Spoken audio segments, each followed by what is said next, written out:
¿Dónde y cuándo se originó la civilización? Los expertos han elaborado muchas teorías, pero a veces las evidencias contradicen por completo todas las hipótesis.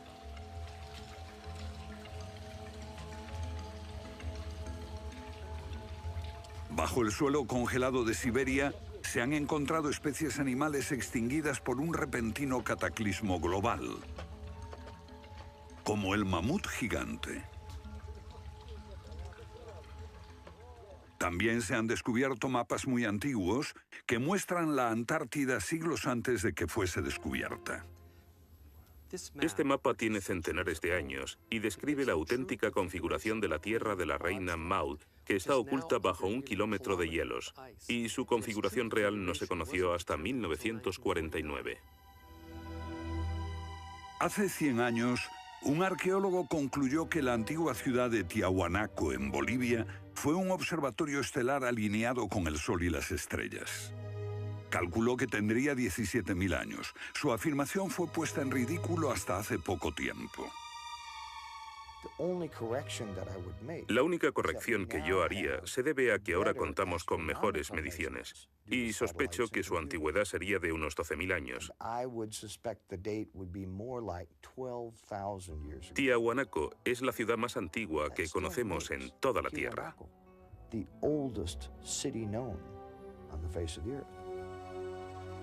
Los geólogos han descubierto que la gran esfinge de Gizeh en Egipto ha resistido siglos de lluvias incesantes, pero estas lluvias solo pueden haber tenido lugar miles de años antes de los faraones. ¿Fue construida la esfinge antes de los comienzos de la civilización? Lo que se pone en cuestión es la historia completa de la civilización. Puede que no haya ido en línea recta desde los estúpidos cavernícolas hasta los hombres tan listos de hoy con sus bombas atómicas. A veces, las pruebas que se hallan rompen todas las reglas.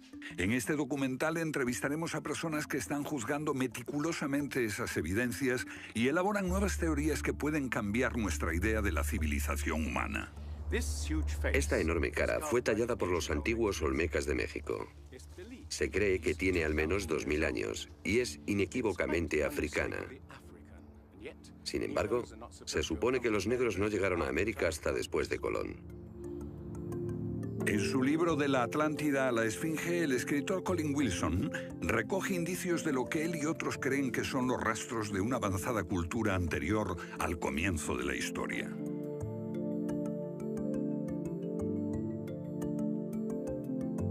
El filósofo griego Platón describió de manera precisa dicha civilización que, según le dijeron los sacerdotes egipcios, surcaban los mares miles de años antes, hasta que fue destruida por un terrible cataclismo.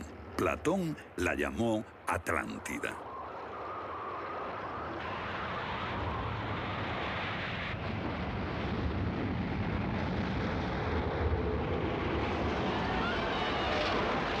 La Atlántida. Un terrible cataclismo. Sabemos de una catástrofe así por otro mito, el diluvio bíblico, Noé y su arca, un mito igualmente despreciado por los científicos.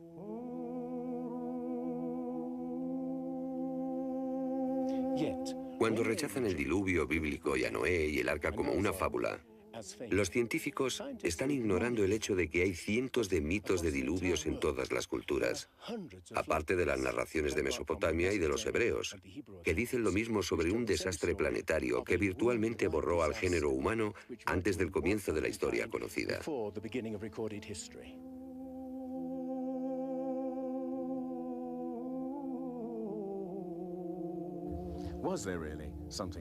¿Hubo realmente algo parecido a un diluvio? Y si así fue, ¿existió una civilización anterior a todas las otras? Digo una civilización, y no la Atlántida. Porque en cuanto se menciona la Atlántida, el científico exclama, «Oh, no», y deja de escucharnos. ¿Pero es neutral la ciencia? ¿Lo es realmente cuando afirma «limítese a los hechos como punto de partida»? La ciencia ha tendido a centrarse más en teorías que en hechos.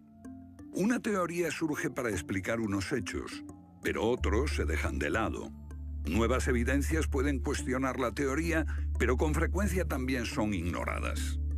Llamamos a estos hechos anomalías. Son evidencias que no encajan en la teoría. En su polémico libro Arqueología prohibida, los científicos Thompson y Cremo muestran lo que ocurre cuando una evidencia contradice las teorías científicas. En los últimos 150 años, los arqueólogos y antropólogos han enterrado tantas evidencias como las que han desenterrado, literalmente. Básicamente estamos ante lo que llamamos un filtro del conocimiento. Este es un rasgo fundamental de la ciencia y de la naturaleza humana. La gente tiende a filtrar cosas que no convienen. Cuando los científicos ven que algo no se ajusta al paradigma aceptado, tienden a eliminarlo. No se enseña, no se discute, y la gente ni siquiera se entera de ello.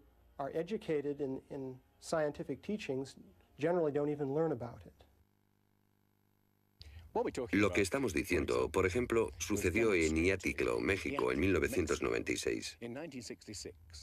Cuando la arqueóloga Janestine McIntyre amenazó con echar abajo la teoría convencional de que el ser humano es relativamente nuevo en la Tierra, que llegó a Siberia hace unos 30.000 años y en América hace unos 20.000 años.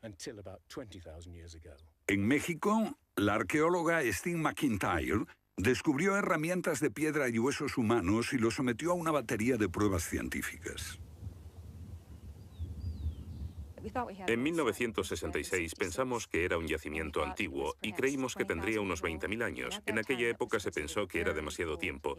Cuando lo datamos mediante una batería de métodos, supimos que tenía 250.000 años. Sinceramente, yo me hubiera sentido feliz con los 250.000 años. Fui ingenuo y pensé, bien, voy a dejar de pensar en las fechas. Tenemos la información. Hemos conseguido los hechos. Tomemos estos hechos y partamos de ahí. No me di cuenta de que arruinaría mi carrera por completo. Todas sus oportunidades profesionales se frustraron. El yacimiento fue cerrado. Los permisos para investigar denegados sistemáticamente. No obstante, más de 30 años después, unos arqueólogos descubrieron en Siberia vestigios de seres humanos de 300.000 años de antigüedad. Una fecha que de repente hizo que la datación de Jan McIntyre no pareciese tan improbable después de todo. No es necesariamente una conspiración deliberada. No decimos que se trate de personas reunidas en una habitación y diciendo, vamos a engañar a la gente. Es algo que ocurre automáticamente en la comunidad científica. Cuando una evidencia difiere de la teoría predominante, no se habla de ella, no se da información. Y eso significa que la ciencia deja de progresar de la forma en que uno desearía.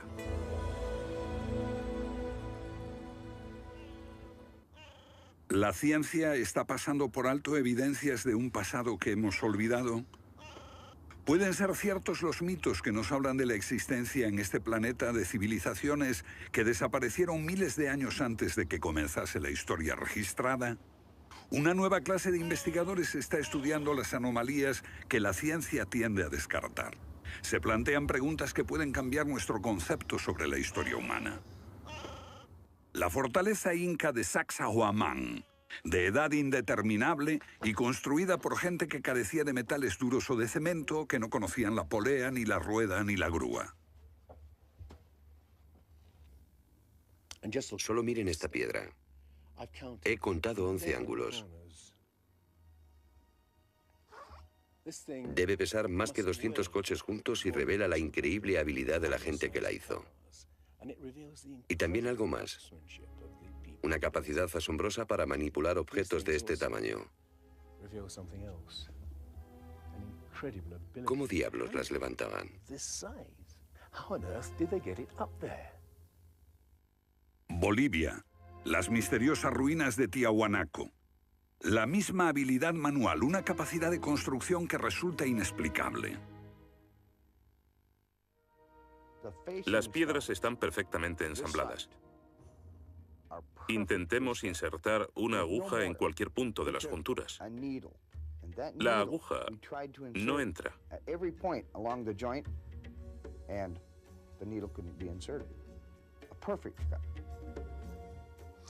Cuando los conquistadores españoles le preguntaron a los incas si ellos habían construido Tiahuanaco, respondieron, no, no la construimos.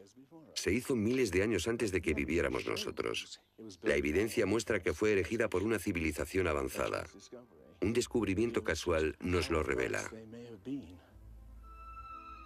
Los bloques de construcción de Tiahuanaco no están pegados con cemento. El que separa estas piedras descubre el inesperado brillo metálico que las mantiene unidas.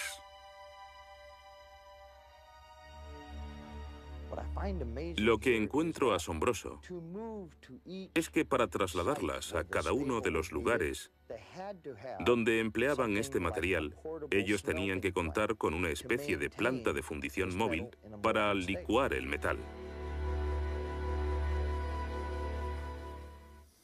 Y aquí hay un uso similar de tornillos metálicos y piedras finamente unidas, como esta en forma de L. Pero estamos en otro continente.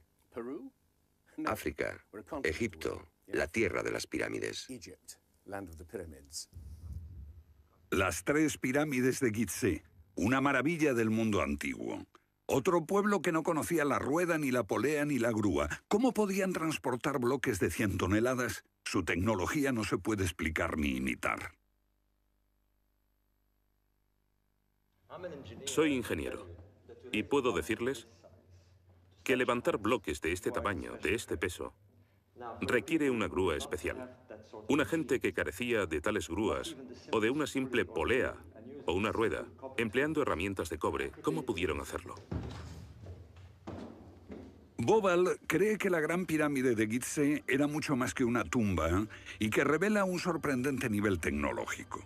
En su libro Guardián del Génesis, Robert Bobal y Graham Hancock enumeran muchas hazañas inexplicables. Chris Dunn, experto en perforaciones.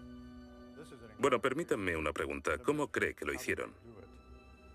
El sarcófago de la Cámara del Rey. ¿Cómo lograron unos constructores primitivos que la superficie interior encajase con la superficie de la piedra del sarcófago al milímetro? Esta habilidad requiere profundos conocimientos de física. Es un misterio como la perforación misma. Primitivamente, la típica manera de hacerlo sería con una sierra de arco, un berbiquí. Introducirían la herramienta en la pieza usando arena o un diamante, pero pienso que eso supondría mucho tiempo, muchos años para hacerlo.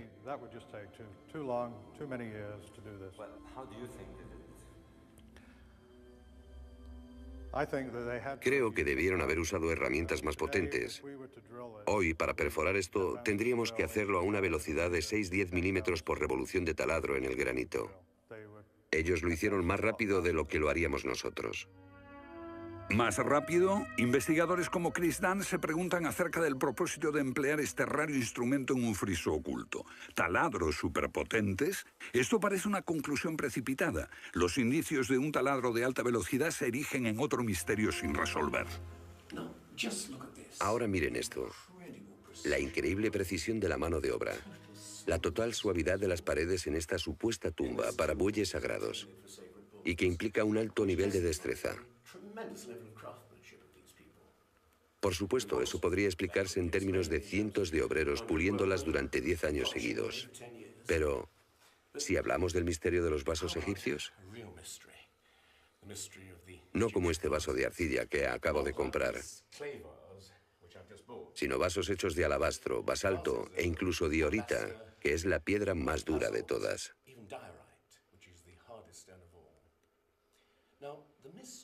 Es bastante fácil ver cómo se podría ahuecar taladrando directamente hacia adentro. Pero, ¿qué pasa con los ángulos? La tecnología moderna es incapaz de hacerlo. Sin embargo, los antiguos egipcios moldeaban miles de piezas. Algunas de ellas 2000 años antes de la civilización que se supone surgió aquí. ¿Cómo? Otro misterio sin explicar. Inexplicable. ¿Cómo pudieron los constructores alinear sus gigantescas pirámides con los puntos cardinales tan impecablemente? En perfecta dirección este-oeste y norte-sur, con una exactitud no igualada por los modernos constructores.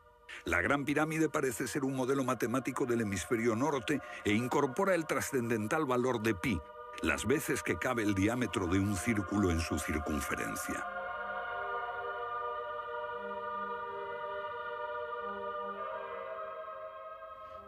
Está claro que lo que aquí tenemos es un avanzado sistema de matemáticas y tecnología, en un tiempo que no conocía su existencia. Para lograr estos resultados, los antiguos constructores tenían que usar un eclímetro de 52 grados. Cualquiera otro no valdría. Pero no solo los egipcios conocían el valor pi. Ese valor también está representado en la pendiente de esta pirámide y en el extraño ángulo que le dieron sus constructores, en Teotihuacán, México, el lugar que los indios llamaban Ciudad de los Dioses.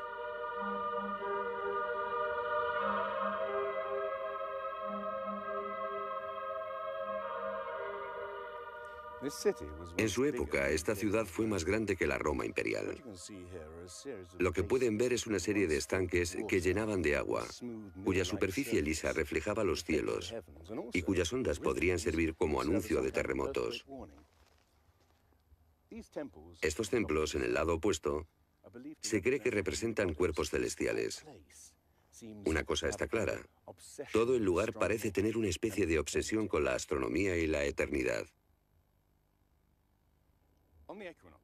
En los equinoccios, el 21 de marzo y el 21 de septiembre, estas pirámides proyectan sombras gigantes, lo que las convierte en un perfecto reloj para la medición del tiempo. Como si proviniesen de una fuente común, las antiguas civilizaciones de todo el mundo exhiben un sofisticado conocimiento de los cielos que todavía nadie ha explicado. Fascinación por el sol, las estrellas. El lento e inexorable movimiento de la Tierra determina que las constelaciones parezcan viajar por los cielos nocturnos y por las épocas.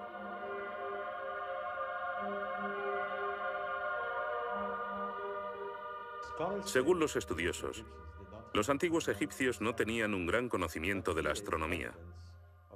Pero en el templo de Dendera hay muestras de su sofisticado conocimiento del cielo.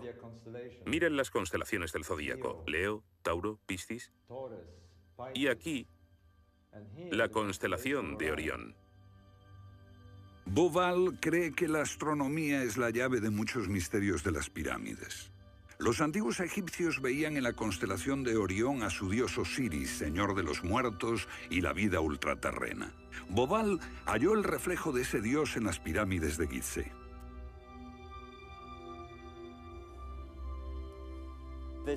Esto es realmente un misterio. Pequeños canales de ventilación orientados hacia arriba. Para los egiptólogos no eran más que canales de ventilación, pero los astrónomos piensan distinto. Para el antiguo Egipto esto fue Rostau, la entrada al reino subterráneo, el reino del dios Osiris u Orión. Para los antiguos egipcios, Orión era Osiris, el gran dios de la resurrección. Esto es una reconstrucción del cielo en el año 2500 a.C., y fue sorprendente descubrirlo. Los canales apuntan a Orión y a la estrella Sirio, que era Isis, la esposa de Osiris.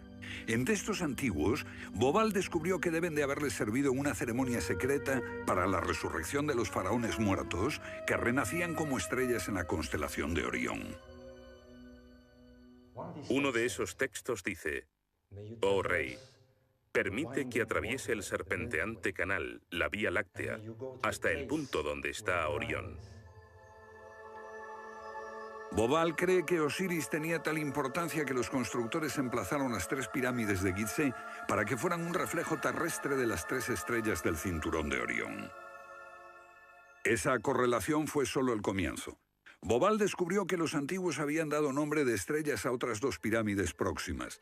Esto le hizo entrever un plan más amplio y quedó perplejo. La constelación de Orión, el dios Osiris, estaba en el cielo y en la tierra.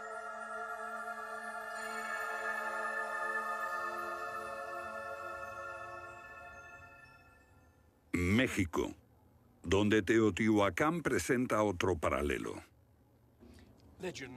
Una leyenda la llama la ciudad de los dioses y sugiere que su propósito era convertir a los hombres en seres celestiales. Como ocurre en Egipto con las pirámides de Giza, los mitos hablan de la reencarnación en las estrellas. Ese es el secreto de Teotihuacán.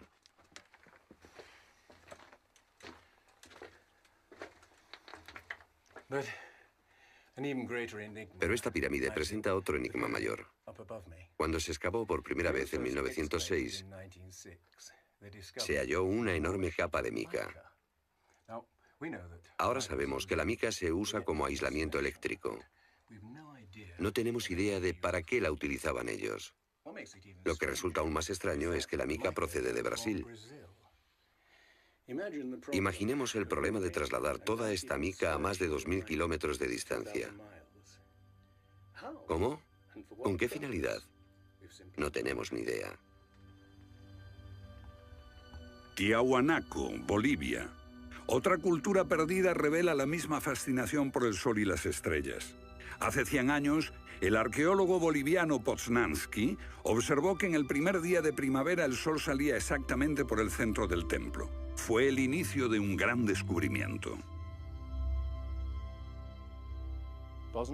Poznański descubrió que este templo era un observatorio, un gran reloj para medir la progresión del sol. Y podemos utilizar ese alineamiento astronómico para datar el lugar.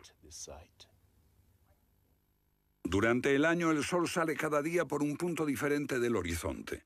El primer día de primavera un observador vería salir el sol exactamente en el centro. Estudiando el esquema de Poznański, dedujimos que en los primeros días de invierno o de verano el sol saldría por encima de las piedras angulares. Pero no fue así. Los arqueólogos actuales dicen que los constructores cometieron un error de cálculo. Después de observar la perfección con la que se construyó este sitio, con piedras de 100 toneladas, sugerir que los marcadores del solsticio están mal alineados me parece increíble. Neil Stide hizo una completa verificación de los cálculos de Poznański. Midiendo el ángulo de las piedras angulares y comparándolo con las posiciones actuales de salida del Sol, Poznański calculó que Tiahuanaco fue construida hace 17.000 años. En ese tiempo, la inclinación del eje de la Tierra era ligeramente distinta de lo que es hoy en día y el Sol habría salido directamente encima de las piedras angulares.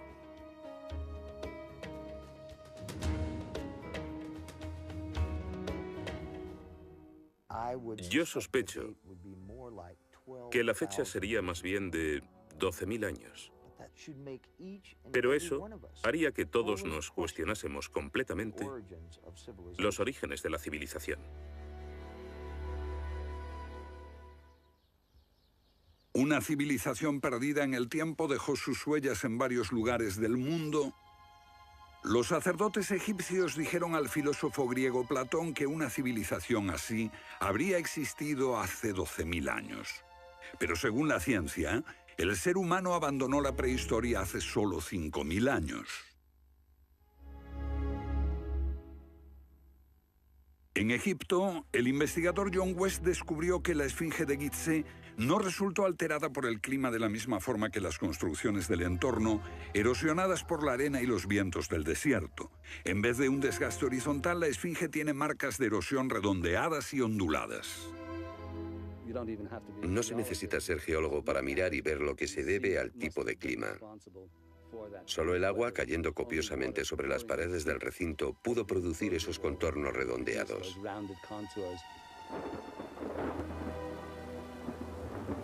¿Agua en el desierto del Sáhara?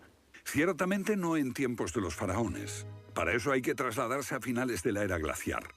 Unos 10.500 años antes de Cristo, miles de años antes de que existiesen los faraones. ¿Pero por qué entonces la esfinge tiene cabeza de faraón?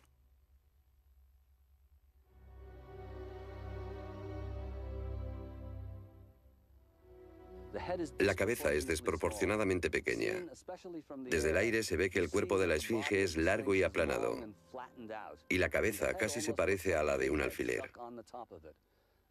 Para nosotros, esto indica que ha sido tallada más de una vez. En otras palabras, la cabeza se rehizo en algún momento de su larga historia. John West cree que la esfinge era originalmente un enorme león que un desconocido grupo de escultores modeló en la roca antes del 10.500 a.C. Se comenzó a erosionar cuando el final de la era glaciar alteró el clima y causó lluvias que cayeron durante siglos. Solo miles de años después, un faraón habría tallado la cabeza con su propia imagen. ¿Tiene la esfinge más del doble de la antigüedad que creíamos? La teoría fue ridiculizada por los egiptólogos, pero los geólogos les respondieron que los hechos estaban allí. Más extraño aún. Según Robert Bauval, la evidencia astronómica sugiere que las pirámides de Gizeh parecen revelar esa increíble antigüedad. La disposición de Gizeh coincidía misteriosamente con la posición de Orión en el año 10.500 a.C., cuando la esfinge miraba hacia Leo, su propia imagen en los cielos. La puesta de Orión en esa fecha distante se correspondía exactamente con las tres pequeñas pirámides, y existen muchos otros hechos difíciles de entender.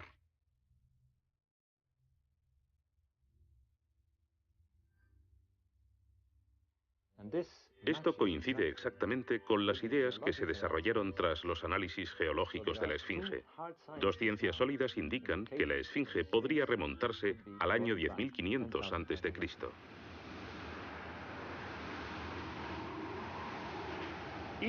Egipto sufrió unos cambios muy dramáticos a finales del período glaciar, especialmente en torno al 10.500 a.C., cuando unas impresionantes inundaciones cubrieron el terreno de aluvión y acabaron con el valle del Nilo y con el delta en general.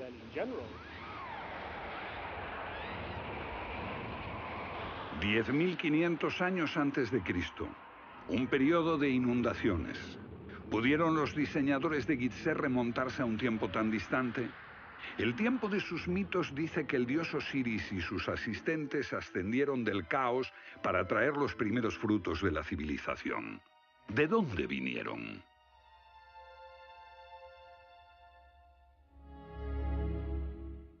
Un dios muy parecido fue el señor de la antigua Tiahuanaco en Bolivia. Aquí, en esta misteriosa ciudad de Tiahuanaco, era el dios que ellos adoraban. Alto, con barba, descrito como blanco, Viracocha llegó en tiempos de caos y destrucción, atravesando los mares para llevar a la raza humana una especie de renovación. El dios blanco Viracocha. En México conocido como Quetzalcóatl, que llegó con otros para traer los primeros frutos del conocimiento. Su símbolo está por todo Teotihuacán. La serpiente emplumada, símbolo del enigmático dios Quetzalcóatl que llegó desde el este después de tremendos cataclismos para traer la civilización a esta parte del mundo. ¿Pudieron dioses como Osiris, Viracocha y Quetzalcóatl haber sido personas reales que llegaron de muy lejos? ¿Eran supervivientes de un cataclismo que destruyó sus hogares y su civilización? Ahora la pregunta que nos hacemos es esta. ¿Existió una remota civilización, hasta ahora sin identificar, que llegó a Egipto, México y Sudamérica? ¿Y que dejó su impronta en un cuerpo de conocimientos, por difícil que sea de discernir? Tomados por separado, acepto que los datos aislados revelan poco, pero consideremos juntos todos esos elementos comunes. Ambos lugares tienen enormes pirámides, alineadas exactamente con los puntos cardinales, e incorporan avanzados conocimientos matemáticos. Ambas culturas demostraban un asombroso conocimiento de astronomía, expresado en los grandes monumentos sagrados que erigieron. Aunque no conocían ni la polea ni la rueda, ambas pudieron hacer construcciones con enormes piedras finalmente ensambladas en un estilo único, con ángulos en forma de L y tornillos de metal. Y ambas utilizaron el proceso de la momificación para preservar y honrar a sus muertos. Aquí se halló una nueva y asombrosa pista cuando la doctora Balabanova, de la Universidad Alemana de Ulm, descubrió que muchas momias de Egipto contenían cocaína y nicotina, naturales de Sudamérica. Tengo una cantidad de cartas insultantes. Dicen que todo esto no tenía sentido, que yo fantaseaba, que era imposible porque estaba comprobado que antes de Colón esas plantas no existían en ninguna parte del mundo, excepto en América. Pero su investigación se repitió con cientos de momias y no quedó lugar a dudas. En un pasado remoto, unos navegantes atravesaron el mar e influyeron en las culturas a ambos lados del Atlántico. La idea está sugerida incluso por lo que no está allí. México, la antigua cultura de los mayas. Los sacerdotes mayas tenían tablas para predecir los eclipses de sol y de luna. Pero hay algo muy extraño. No conocieron nunca el simple principio de la rueda. Podían visualizar la eternidad pensando en millones de años, pero jamás aprendieron a pesar un saco de grano. Esta compleja civilización murió finalmente porque no supo desarrollar métodos de agricultura para alimentarse. Lo que estoy sugiriendo es: ¿puede que ellos heredaran una parte específica de su conocimiento de una civilización anterior, mucho más sabia? Un contacto. A veces la evidencia está ahí para que la veamos todos. Los antiguos olmecas en México pusieron a sus soberanos caras africanas. ¿Qué les parece esta? Tallada por esos mismos olmecas. Es genéticamente imposible que un indio tenga barba, pero aquí está la cara de un blanco caucasiano, esculpida 2000 años antes de que los españoles llegaran al Nuevo Mundo.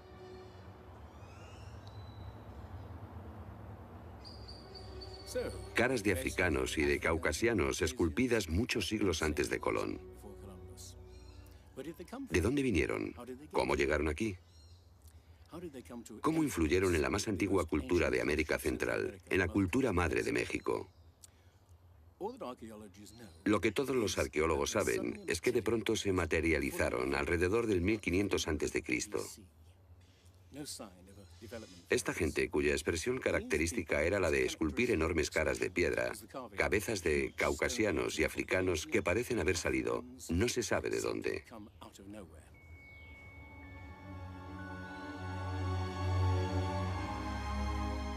Oaxaca, la antigua ciudadela del Monte Albán.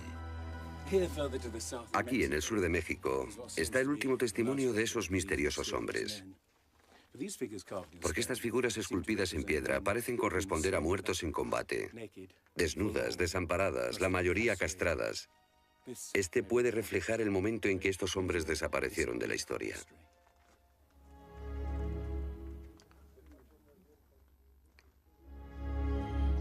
Entonces, ¿hubo una compleja civilización de navegantes que cruzó el Atlántico siglos antes de Colón? Pero tenemos otra evidencia.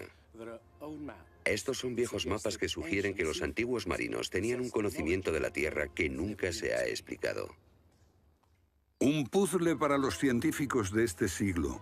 En 1513, el almirante turco Piri Reis cartografió parte del mundo que nadie había visto hasta entonces. Colón solo exploró la zona del Caribe. No bajó a esta zona de Sudamérica, hasta la Antártida. No estuvo nunca por esa zona. Pero estos mapas muestran todos estos detalles con gran precisión, antes de que cualquier explorador europeo llegase a esas regiones. Este mapa, de muchos siglos, describe la configuración real de la tierra de la reina Maud, que ahora está sepultada bajo 1 kilómetro de hielo. Y su forma precisa no se determinó hasta 1949.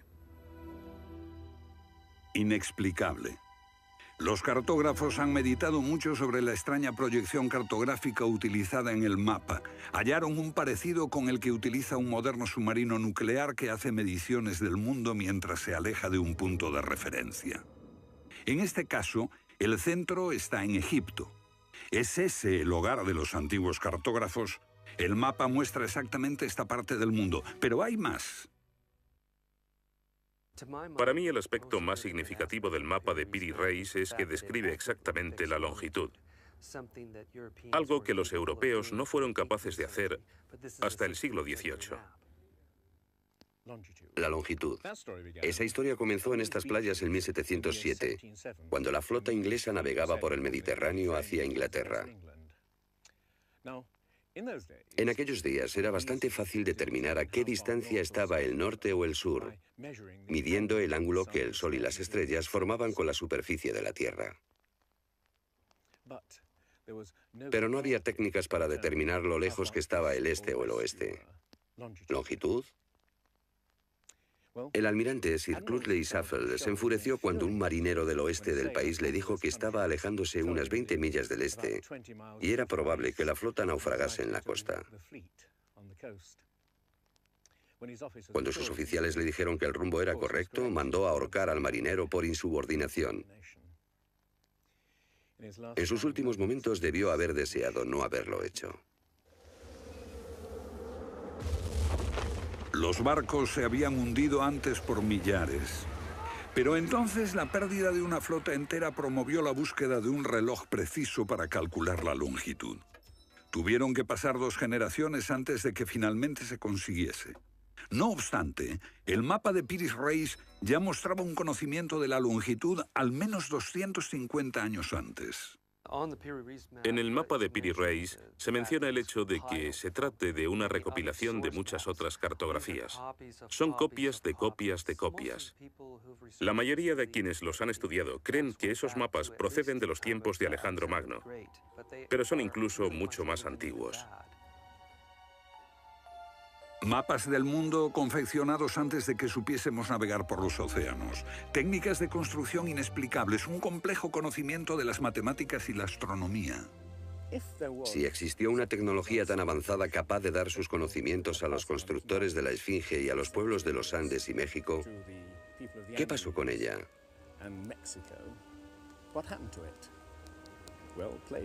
Platón dice que existió esa civilización avanzada tecnológicamente y capaz de surcar los océanos del mundo, la Atlántida, situada en una enorme isla-continente.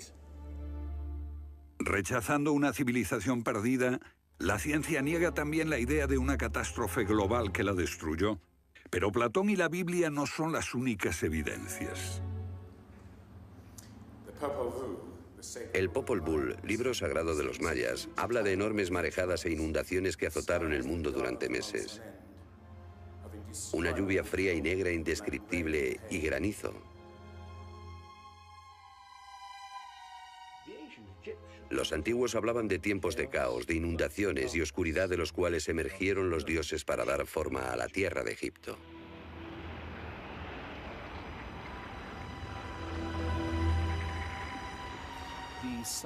El disco solar de los aztecas se refiere a 4 ciclos de destrucción: por inundaciones, por fuego, por viento y por sangre y guerra. Y prevé el fin del mundo por un enorme cataclismo surgido de las entrañas de la tierra.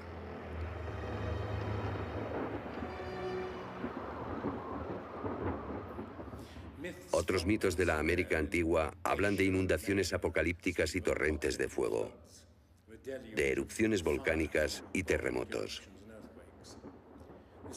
Un pasado que no podemos recordar ni olvidar.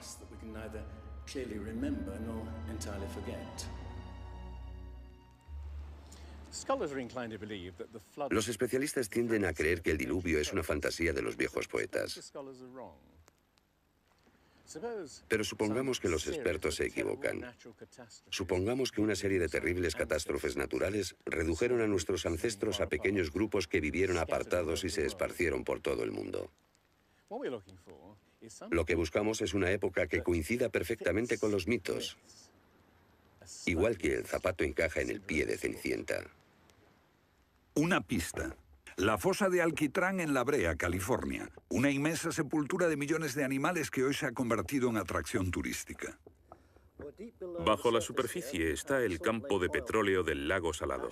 El asfalto brota por las grietas y fisuras como un papel cazamoscas y atrapa a los animales. Y encontramos aquí una increíble colección de especies atrapadas en los últimos 40.000 años.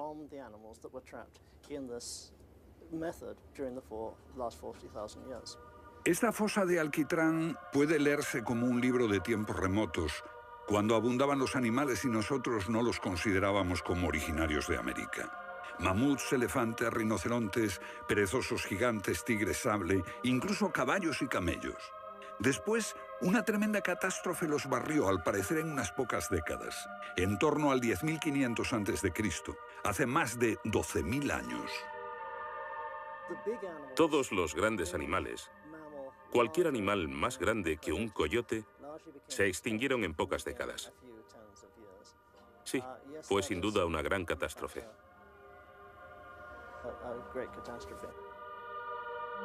Un registro de la catástrofe. El fin de la era glaciar. En el 10.500 a.C., hace más de 12.000 años. Temperaturas que habían permanecido relativamente estables durante miles de años de pronto se elevaron. Un aumento de temperatura de más de 5 grados en un abrir y cerrar de ojos. Solo entre 3 a 10 años. Se trata del asombroso descubrimiento de unos científicos que perforaron la capa de hielo en Groenlandia para investigar los cambios en la atmósfera. El hielo de Groenlandia ha sido llamado por algunas personas la piedra roseta del clima, porque ver que el clima puede cambiar tan rápidamente es un enorme descubrimiento. Y este cambio ocurrió en un periodo de entre 3 años y una década.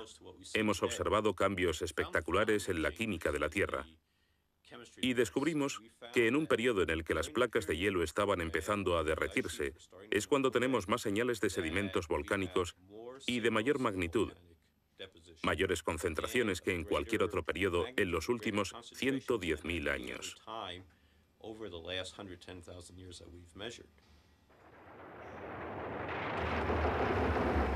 Un surgimiento de volcanes nunca visto, acompañado por desórdenes atmosféricos y gigantescas inundaciones. Porque mientras las placas de hielo de más de 1 kilómetro de espesor se derretían en pocos años, el nivel de los mares aumentaba dramáticamente. De repente, los mares ocuparon lo que había sido suelo seco.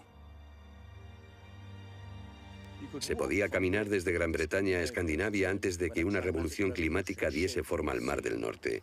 Fue un periodo en que las grandes inundaciones cubrieron las llanuras de América del Norte y por eso es que se encuentran esqueletos de ballenas en Michigan.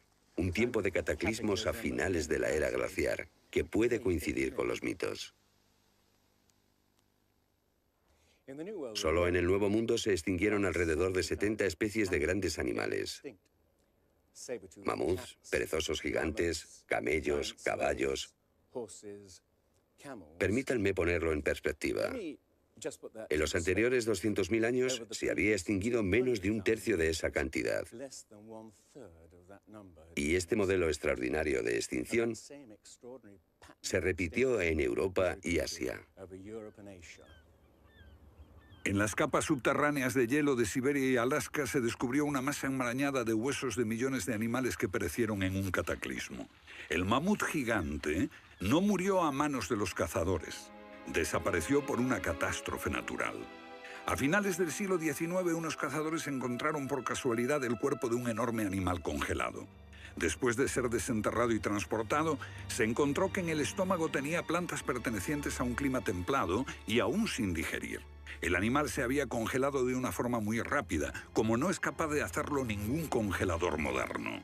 Lo cierto es que hace unos 12.000 o 13.000 años un frío inmenso azotó Siberia. El enigma de los mamuts congelados en un instante ha dado pie a extrañas anécdotas. Algunas ciertas y otras no.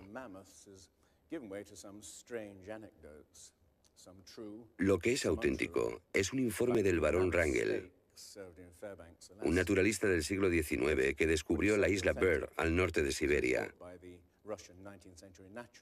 donde la arena quedó literalmente mezclada con bancos de huesos y colmillos de mamut y otros animales que habían desaparecido en alguna catástrofe. Esas extinciones masivas, esa imponente actividad volcánica, ese veloz derretimiento del hielo, parecen sugerir que hubo un cambio climático brusco hace 12.000 años. Hay algún factor desconocido que no logramos descubrir.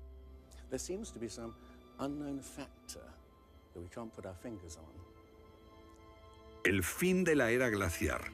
¿Qué provocó esa revolución? He aquí la gran cuestión. ¿Qué causó el cataclismo?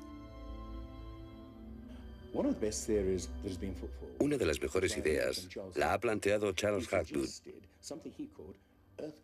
Él sugiere un desplazamiento repentino de la corteza terrestre.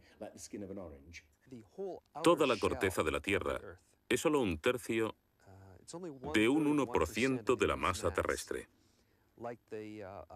Como la piel de una naranja, si se suelta, se mueve. Más fina que una cáscara de huevo, la corteza de la Tierra queda apoyada en un interior líquido. La teoría imperante sobre la corteza terrestre es la de las placas tectónicas. Los continentes se separan lentamente durante cientos de millones de años, aunque la ciencia rechazó esa teoría durante más de medio siglo. Ahora niega también la idea de que la corteza pudo moverse en su conjunto y repentinamente. Pero un científico quedó hipnotizado por la idea. Se llamaba Albert Einstein.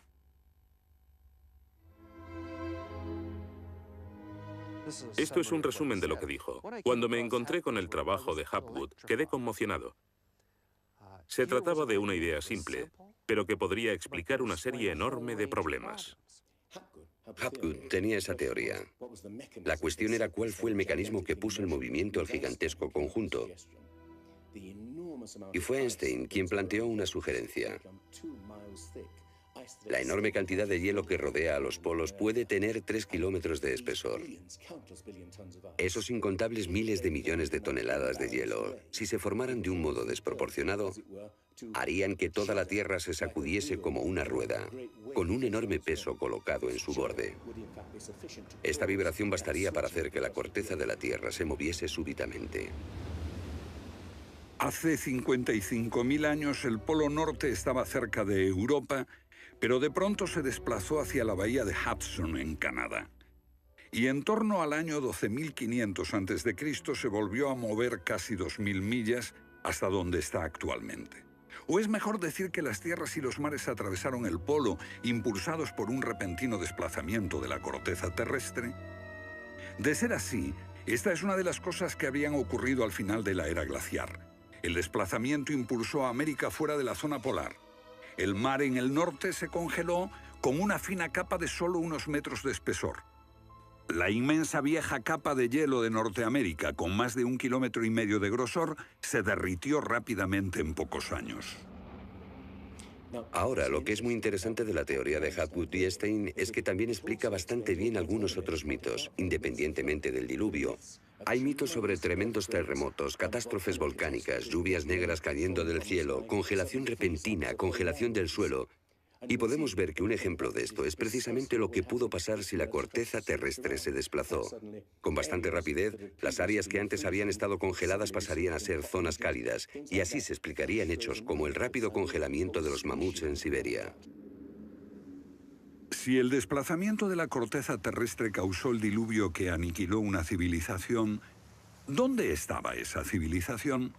Algunos investigadores creen haberla hallado en la isla griega de Santorini, que fue devastada por una terrible erupción, o en la antigua Troya, o en la isla alemana de Heligoland, casi arrastrada hacia el Mar del Norte. Pero no se ha encontrado nada. Y es precisamente este problema lo que ha hecho descartar la Atlántida de Platón como una propuesta seria. Veamos. Los oceanógrafos han cartografiado los suelos oceánicos y sencillamente no hay ningún continente perdido. ¿O sí? Platón describe la Atlántida como una vasta isla-continente con montañas, situada en medio del océano. Y el océano, por supuesto, es el océano que rodea toda la Tierra. Fue más tarde que comenzamos a dividir el océano en diferentes partes, llamándolo Atlántico, Pacífico, etc. En realidad el mundo tiene un solo océano. Y los mitos de todo el mundo son muy explícitos acerca de lo que pasa. El Sena-Vesta, de la literatura védica, describe que esa isla no solo se destruyó tras un diluvio, sino que está cubierta por nieve y hielo. De modo que estamos buscando una isla cubierta de nieve en medio del océano, y una gran candidata para este papel es la Antártida. Si el Polo Norte se desplazó, también debió hacerlo el Polo Sur. Flennat cree que hace 12.000 años una parte de la Antártida permanecía en zonas templadas y pudo haber albergado una civilización que desapareció cuando el continente se convirtió en el Polo Sur. Esa es la explicación que él encuentra en los mapas que muestran partes de la Antártida que están debajo del hielo. El almirante turco Piri Reis demuestra un conocimiento de la Antártida que no debería de tener. Tras examinarlos, especialistas en cartografía de la Armada y de las Fuerzas Aéreas nos dicen: hemos hecho comparaciones de picos salientes y de montañas. Hemos descubierto que coinciden de forma asombrosa. Lo que debemos enfatizar es que no estamos hablando de un mapa, el mapa de Piri Reis, que podría cuestionarse. Estamos hablando literalmente de docenas de mapas. Por ejemplo, el mapa Phineus de la Antártida es sumamente preciso en cuanto a la configuración, mostrando sistemas fluviales que existieron allí, pero que no se conocían en el siglo XVI. La Antártida no fue descubierta hasta cerca del año 1800. Entonces, ¿cómo pudieron los cartógrafos europeos representarla? Solo, cree Flenard, si ellos la copiaron de copias de otras copias de mapas que se remontan milenios atrás. Hace solo unos 25 años supimos que bajo la capa de la Antártida existían unas islas, un continente bajo un océano helado. Sin embargo, esa información ya estaba aquí, en este mapa. Estas islas de aquí corresponden a este área, y el modelo de nevadas aquí es muy intenso. Nada aquí. Estas islas debajo de este punto se podrían haber unido entre ellas antes de unirse a la tierra firme. Así, lo que se describe aquí es algo que yo creo que verdaderamente ocurrió en torno al 8000 a.C. Puede que en el 6000 a.C. a lo sumo. No hay forma de saber cómo lo consiguieron, a menos que postulemos la existencia de una civilización con habilidades para la navegación y la confección de mapas que solo se reinventaron en nuestro tiempo.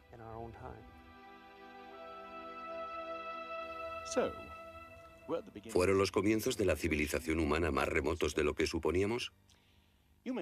Puede que uno sienta que muchos elementos de esta hipótesis suponen conjeturas extravagantes que, vistas por separado, pueden ser todas discutibles. Pero si juntamos esas piezas, como las piezas de un puzzle, se empieza a ver que surge un modelo. Una civilización que se desvaneció y fue olvidada mucho antes de que comenzase el registro de la historia.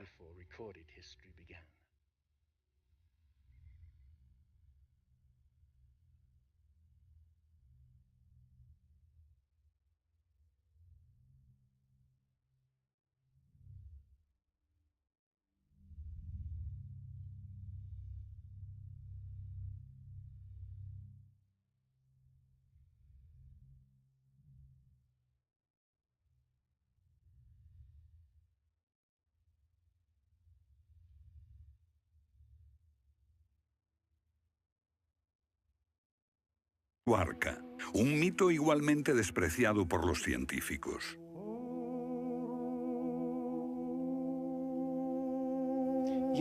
Cuando rechazan el diluvio bíblico y a Noé y el arca como una fábula, los científicos están ignorando el hecho de que hay cientos de mitos de diluvios en todas las culturas, aparte de las narraciones de Mesopotamia y de los hebreos, que dicen lo mismo sobre un desastre planetario que virtualmente borró al género humano antes del comienzo de la historia conocida.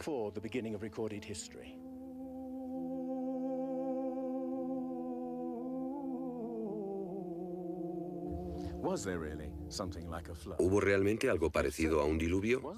Y si así fue, ¿existió una civilización anterior a todas las otras? Digo una civilización, y no la Atlántida. Porque en cuanto se menciona la Atlántida, el científico exclama: «Oh, no», y deja de escucharnos. ¿Pero es neutral la ciencia? ¿Lo es realmente cuando afirma «limítese a los hechos como punto de partida»?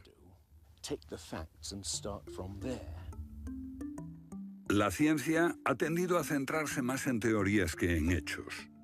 Una teoría surge para explicar unos hechos, pero otros se dejan de lado.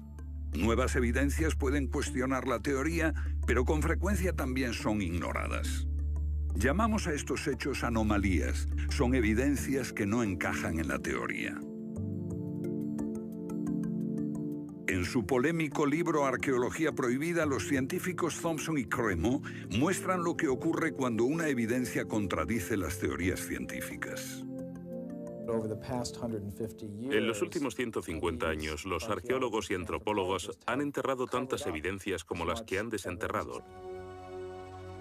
Los geólogos han descubierto que la gran esfinge de Gizeh en Egipto ha resistido siglos de lluvias incesantes, pero estas lluvias solo pueden haber tenido lugar miles de años antes de los faraones. ¿Fue construida la esfinge antes de los comienzos de la civilización? Lo que se pone en cuestión es la historia completa de la civilización. Puede que no haya ido en línea recta desde los estúpidos cavernícolas hasta los hombres tan listos de hoy con sus bombas atómicas. A veces, las pruebas que se hallan rompen todas las reglas. En este documental entrevistaremos a personas que están juzgando meticulosamente esas evidencias y elaboran nuevas teorías que pueden cambiar nuestra idea de la civilización humana. Esta enorme cara fue tallada por los antiguos olmecas de México. Se cree que tiene al menos 2000 años y es inequívocamente africana. Sin embargo, se supone que los negros no llegaron a América hasta después de Colón. En su libro De la Atlántida a la Esfinge, el escritor Colin Wilson recoge indicios de lo que él y otros creen que son los rastros de una avanzada cultura anterior al comienzo de la historia.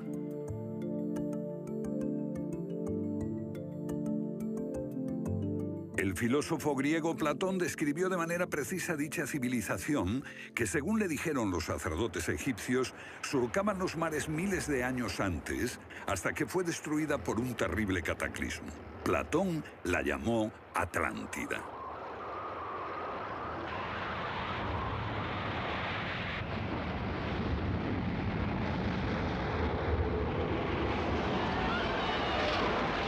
La Atlántida.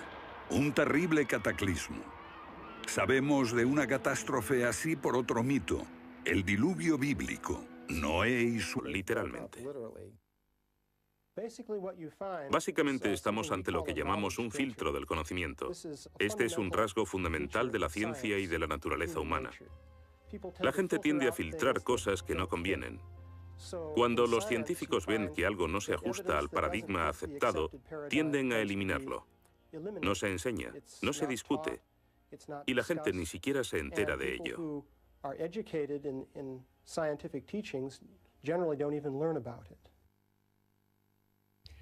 Lo que estamos diciendo, por ejemplo, sucedió en Iatliclo, México, en 1996. Cuando la arqueóloga Janestine McIntyre amenazó con echar abajo la teoría convencional de que el ser humano es relativamente nuevo en la Tierra, que llegó a Siberia hace unos 30.000 años y en América hace unos 20.000 años. En México, la arqueóloga Stine McIntyre descubrió herramientas de piedra y huesos humanos y los sometió a una batería de pruebas científicas. En 1966 pensamos que era un yacimiento antiguo y creímos que tendría unos 20.000 años. En aquella época se pensó que era demasiado tiempo. Cuando lo datamos mediante una batería de métodos supimos que tenía 250.000 años. Sinceramente, yo me hubiera sentido feliz con los 250.000 años. Fui ingenuo y pensé, bien, voy a dejar de pensar en las fechas. Tenemos la información. Hemos conseguido los hechos. Tomemos estos hechos y partamos de ahí. No me di cuenta de que arruinaría mi carrera por completo. Todas sus oportunidades profesionales se frustraron. El yacimiento fue cerrado. Los permisos para investigar denegados sistemáticamente. No obstante, más de 30 años después, unos arqueólogos descubrieron en Siberia vestigios de seres humanos de 300.000 años de antigüedad. Una fecha que de repente hizo que la datación de Jan McIntyre no pareciese tan improbable después de todo. No es necesariamente una conspiración deliberada. No decimos que se trate de personas reunidas en una habitación y diciendo, vamos a engañar a la gente. Es algo que ocurre automáticamente en la comunidad científica. Cuando una evidencia difiere de la teoría predominante, no se habla de ella, no se da información. Y eso significa que la ciencia deja de progresar de la forma en que uno desearía.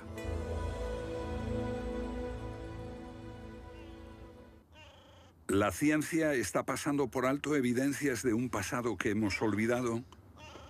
¿Pueden ser ciertos los mitos que nos hablan de la existencia en este planeta de civilizaciones que desaparecieron miles de años antes de que comenzase la historia registrada?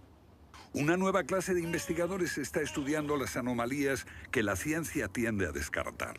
Se plantean preguntas que pueden cambiar nuestro concepto sobre la historia humana. La fortaleza inca de Sacsayhuamán, de edad indeterminable y construida por gente que carecía de metales duros o de cemento, que no conocían la polea, ni la rueda, ni la grúa. Solo miren esta piedra. He contado 11 ángulos. Debe pesar más que 200 coches juntos y revela la increíble habilidad de la gente que la hizo. Y también algo más. Una capacidad asombrosa para manipular objetos de este tamaño.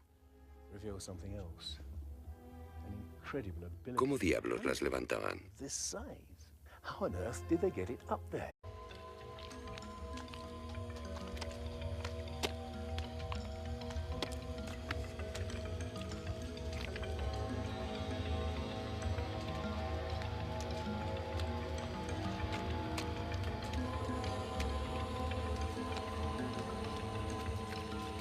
¿Dónde y cuándo se originó la civilización?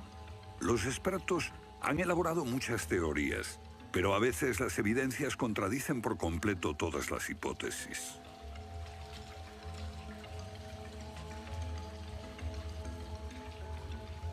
Bajo el suelo congelado de Siberia se han encontrado especies animales extinguidas por un repentino cataclismo global, como el mamut gigante. También se han descubierto mapas muy antiguos que muestran la Antártida siglos antes de que fuese descubierta. Este mapa tiene centenares de años y describe la auténtica configuración de la Tierra de la reina Maud, que está oculta bajo 1 kilómetro de hielos, y su configuración real no se conoció hasta 1949.